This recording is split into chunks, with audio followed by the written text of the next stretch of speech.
Hey everyone, Michael Majors here for my deck tech with Bant Ramp. Or Bamp. What does that even mean? I don't know. It's like a Batman comic. Like sends the punch. It says Bamp in like a bubble. Sure, man. All right, You know what I so yeah, this week I just wanted to have a little fun, to be honest with you. So we got ourselves a little bit of a spicy brew. Spicy is an understatement. Yeah, so a couple weeks ago I played a deck, Jeskai Black with Crush of Tentacles, and that just wasn't deep enough. So we're, as Ross might say, we're right in the Shark Tank here. So When have I ever said that? You definitely said that. You said it to me. In the Shark Tank? Yeah. What does that even mean? Tentacles. Oh, but It makes they a, aren't. It makes a fish. It makes an An octopus. octopus. Whatever. Come on, give me Do people keep octopuses in tanks? in aquariums, I'm sure. Yeah, but like if you had a pet octopus, like you were some billionaire James Bond villain, would you keep your pet octopus in a tank, or do they really need a sustainable environment kind of thing? Honestly, I would expect you, Mr. Jeopardy, to tell me about octopuses. I'm gonna guess that people keep them in tanks. Are they like mollusks or something like that? Not Are a those just- mollusk are those squids? has yeah. I don't. Cetacea, I think is the. It's one of the Linnaean classification things. I don't know which level it is, but I think they're in that. Okay. I think that sounds like it would be an order to me, but don't quote me on that. All right, you should do some research and get back to me on that. Okay, I will. All right. Anyways, whatever. Complete aside. All right. So basically, the point of this deck is to maximize Crush of Tentacles, and we're doing that in kind of a rampy shell. So starting over here, we kind of have like our cantrips. These are our they're just here to be cheap and draw cards. Elvish Visionary, chump blocker, draws a card. Creature, it's cheap, great. Bonds of Mortality. One might assume that this is a bit of a cyborg card for modern hexproof or something along those lines. Nope. No, Standard all-star. I want an enchantment, a permanent that comes into play and draws a card. So that's what we got. We got Bonds of Mortality. Good mirror tech if I have to play against some Lumbering Falls and get rid of hexproof. There we go. But now we're on the trolley. Yeah, but basically these are the permanents that are going to stay on the battlefield, generate some advantage. Oath of Nissa can fix our mana or find one of our creatures, and then they can be bounced and reused with Crush of Tentacles. Jace Friends Prodigy, yeah, it's Jace, it's cheap, it's great. I'm just going to keep playing it in all my decks. So that's why it's here. Literally every week. For Jace. I don't want to commit to that, but we'll see what happens.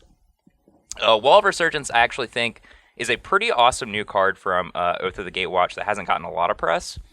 3 mana 06 is a perfectly fine blocker, just brick walls, siege rhinos, basically everything that's not Anafenza. Doesn't brickwall Deathmist Raptor. Doesn't brickwall Deathmist Raptor or Den Protector, since it can't block Den Protector, but other than that, it basically blocks everything, and when it enters the battlefield, it turns a land into a 3/3 creature, essentially. And this also has a lot of synergy with Crush of Tentacles because you can both keep your land in play, but it also returns your Wall of Resurgence to be used again. Negate is just kind of here because I wanted some interaction and protection, since we're kind of like, for lack of a better word, we're kind of all in on these big spells. Yeah, you're kind of a combo Tentacles. deck. Yeah, So- essentially.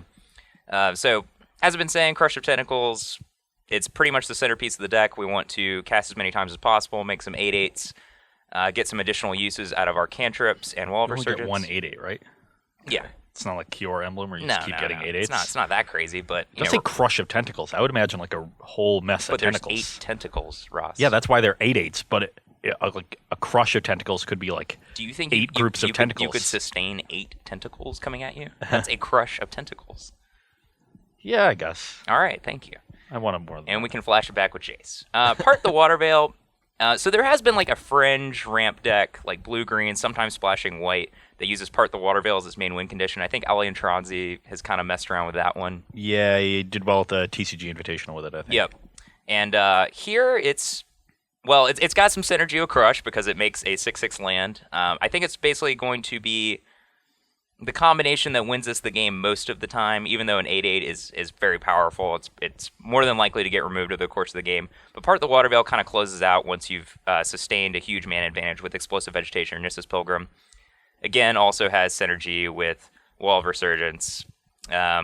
Yeah, I just think it's sweet, super Yeah, powerful. I see a lot of sequences happening where you like cantrip early, ramp a little bit, set up your mana, play a little bit of defense with a Wall Resurgence or a Jace, like plussing, and then you set up your crush on like turn 5 or 6. Yep. You crush them, and then they spend their next turn recovering their board, and then you untap You and hammer part it home the and water, part the water veil. and they're just dead. That's the plan. Yeah. Nissa, I'm on to you. I see how it works. Ross has developed a strategy. Nissa Vastwood Seer, I love this card. It's just one of my favorite creatures. It was one of my favorite elements of Green-White Megamorph at the beginning of Battle for Zendikar Standard. Yeah, Nissa's great. She's just great to play with. She can be getting off her oath. She's powerful. You can curve explosive vegetations into a Nissa and flipper. Yeah, She's great. I wanted to play with her. I mean, it's a great card early when you need to play defense, but it's also a card that you can draw late after you're like ramping and trying to draw a threat. Yep. That is a really good threat, so seems perfect. It's a win condition, gets you some lands, blocks early. Yeah, like normally a ramp deck like this would have to play big expensive win conditions. We normally see like Ulamog or something like that, Yep. and those are really bad when you draw them early. All of your win conditions, which are generally these 9 cards, I would assume, are fairly cheap Relatively as far cheap. as ramp win conditions go. Like obviously you don't want to flood on these in your opening hand, but if you have a crush in your opening hand, you're not that upset. Right. And Nissa, but if you draw them late, they're still awesome. That is a sort of a nice way to shoehorn some consistency into your ramp deck. Yep. Getting to the mana base, so it's actually a little trickier than it looks. So for Nissa's Pilgrimage, Nissa Vastwood Seer, and to some extent Explosive Vegetations, you just need a lot of force in your deck. And certainly with Explosive Vegetations, we just need a lot of basics.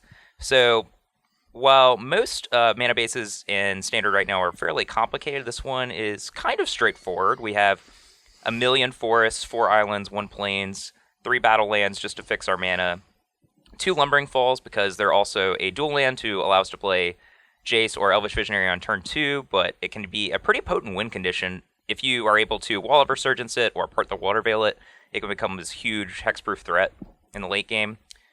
And then we have some fetch lands. Normally, you would probably see like between 8 and 10 fetch lands in a deck with these kind of color requirements. But again, we just need an overload of basics. Yeah. That's why I actually think this mana base is more complicated than most in Standard, because we can't just optimize based on the power of the fetch Battleland mana base Right. in order to increase our access to colors as much as possible, Yep. because you need a certain number of basics. So balancing those two forces is actually tricky. It makes this mana base more complicated, even though it seems more straightforward because there are more basics. The Yep. basics are a complicating factor here.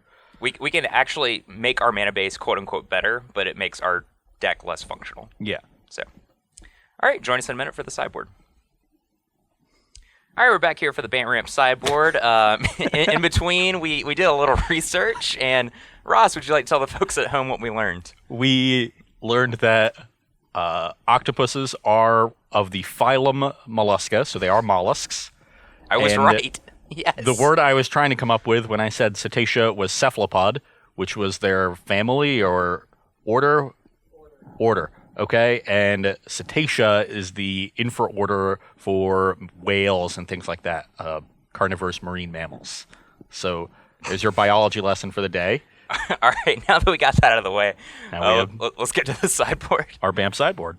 So here we have Arashan Cleric and Reflector Mage. These are kind of the, aggressive brick walls, what you're used to seeing. You're just going to reflector mage me every week, aren't you? Yeah, I kind of put these in there just to mess with you. I played I'm nothing not but gonna lie. creatures. He's just going to reflector mage me for the next 18 months? Is that how long that card's in Standard? I hope so. Jesus. Maybe longer. Anyways, these cards, both good bodies, have enter the battlefield effects, theoretically can synergize with Crush of Tentacles. They're great. Disdainful Stroke, a card that I actually played last week in 4-Color Rally and just didn't really Disdainful perform well for Strokes? me. Yeah, I did. Jesus. You are a maniac. Yeah, I'm pretty crazy. But here, they're basically to fight other ramp decks. Sure. Certainly other decks that have Gideon or Siege Rhino. We might be interested in bringing those in. Just a reasonable interactive card, decent catch-all. Dispel, when we want to go a little lower to the ground, can also fight Rally, red decks, things along those lines. We've seen Dispel and Disdainful Stroke basically in every sideboard. Yeah, they're great. just the kind of blue staples at this point. Valorous Stance, while we have some early blockers like Elvish Visionary, even Jace Friend's Prodigy, or Arashan Cleric Reflector Mage, this deck doesn't have a lot of good answers, just big beefy creatures, so Valorous Stance helps to fill that hole. And then in the bottom row, we have some additional threats. As Ross alluded to, this ramp deck is a little bit more linear, or lean, rather, I guess is the right way to put it, in that it has these cheaper threats. So these are kind of just some hammers in the sideboard. We have some Ulamogs when we want to play against control decks, or kind of heavier slanted mid-range decks, maybe even like Jeskai Black. An additional Nissa the Vastwood Seer can help to bridge the gap when we have additional, more expensive cards and just a powerful threat in post-board games, especially if our opponents are less inclined to keep their max amount of like roasts and fiery impulses because we only have Jace as a real target. Nissa gets better. And they're like dressing away your other ramp spells. Yep. Kind of functions as just a way to make your deck function better, essentially. Yeah, you always want to sort of get a bit less linear, a bit more mid-rangey in post-board games, and Nissa is great in games like that. Yep. So. And then we got Linval the Preserver, which might just be impossible to cast, unfortunately. We don't have a ton of white sources, but she's sweet. Gains some life. Big angel. Makes another angel. I'm excited to play with her. Yeah, you got 11 white sources and the fixing from... Oath of Nissa, Explosive Vegetations. Yeah, and a million cantrips, so... Yeah, just going to draw tons of cards and play some angels. So, I think this deck's sweet. I'm excited to play with it. And you can come back and join us for the games.